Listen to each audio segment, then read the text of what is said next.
Hi, Dr. Kambeitz here with Kambeitz Chiropractic, and today we're going to talk about knee and knee disorders.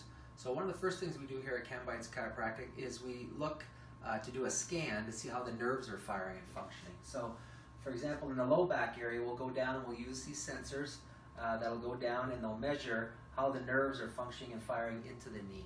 A lot of times people will just work the knee area, but you got to realize that the nerves control the energy for healing, for rehabilitation to the knee area.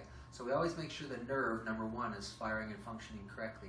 Number two is we'll look at the joints, make sure the joints of the hip, the knee, and the ankle are all moving correctly also for optimal healing.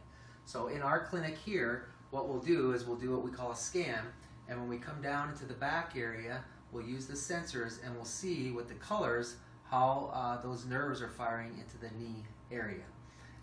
Then the next thing after that, what we'll do is we'll do an X-ray, and that X-ray will be able to tell us how the hips are aligned, if there's any rotation in there. If there's rotation in the hip area, then that can cause knee problems also. So that's why with the knee, we always make sure from the ground up, so ankle up and hip down, we want to make sure that's functioning correctly. So that's why an X-ray of the pelvis, low back area, and then also of the knee area. So helps. Knee injuries, and when we say knee injuries, we mean everything from MCL, LCL, ACL, PCL problems, Osgood-Schlatter's disease, sprains, strains, contusions.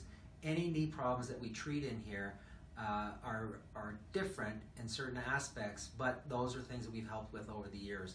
So the one thing that we use with the Sigma instrument here that taps really quick is we'll work on range of motion. So if a person doesn't have very good range of motion, what we'll do wherever they're restricted is we'll start moving the leg through that range of motion. So when this instrument taps, it's tapping 12 times per second to get motion back into that joint.